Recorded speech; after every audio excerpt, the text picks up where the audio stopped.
Hello guys, welcome back to our channel. ఈ వీడియోలో కమల్ హాసన్ గారి థగ్ లైఫ్ మూవీ రివ్యూ చూద్దాం. అండ్ మూవీ అయితే నాకు నచ్చలేదు భయ్య. సీరియస్లీ మణిరత్నం గారి నుంచి ఇలాంటి ఒక మూవీ అస్సలు ఎక్స్పెక్ట్ చేయలేదు. నాయకుడు లాంటి బ్లాక్ బస్టర్ మూవీ తర్వాత వీళ్ళిద్దరు కాంబినేషన్ లో మూవీ అంటే మినిమం ఎక్స్పెక్టేషన్స్ ఉంటాయి. కానీ ఈ మూవీ మాత్రం ఆ స్టాండర్డ్స్ ని రీచ్ అవ్వలేదనే చెప్పాలి. మూవీ అంతా చాలా స్లోగా వెళ్తుంది. అండ్ ఈ మూవీకి మెయిన్ మైనస్ కూడా అదే. 2 hours 46 minutes డ్యూరేషన్ కాకుండా అట్లీస్ట్ ఒక 20 to 25 minutes తగ్గించి స్టోరీని ఫాస్ట్ పేస్ చేస్తుంటే కొంచెమైనా ఇంట్రెస్టింగ్ అనిపించేదేమో. అండ్ మూవీలో ఒక ట్విస్ట్ గానీ ఒక సర్ప్రైజింగ్ ఎలిమెంట్ గానీ ఏమీ ఉండవు. చాలా ప్రిడిక్టబుల్ గా ఉంటుంది స్టోరీ. ఇంత పెద్ద సినిమా అయినందువల్ల సీరియస్ గా నాకు ఇంకా ఎంతసేపు ఎప్పుడు అయిపోతుందా అని వెయిట్ చేశా. ఏఆర్ రెహమాన్ గారి మ్యూజిక్ కూడా అస్సలు అట్రాక్టింగ్ గా లేదు. స్టోరీ విషయానికి వస్తే శక్తిరాజు అనే ఒక గ్యాంగ్స్టర్ స్టోరీ ఇది. మూవీ ఓపెనింగ్ 1990s లో స్టార్ట్ అవుతుంది. అండ్ అక్కడ 2 గ్యాంగ్ లీడర్స్ మధ్య మీటింగ్ లో పోలీస్ షూట్అవుట్ లో అమర్ని అడ్డం పెట్టుకుని శక్తిరాజు సేవ్ అవుతాడు.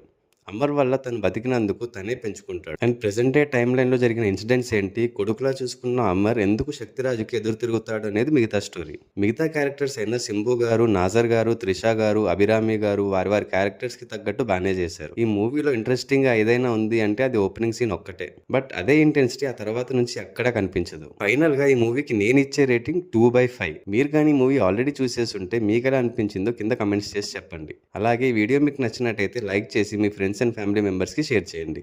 Also follow us on Facebook and Instagram. Thanks for watching. See you in the next video. Adios.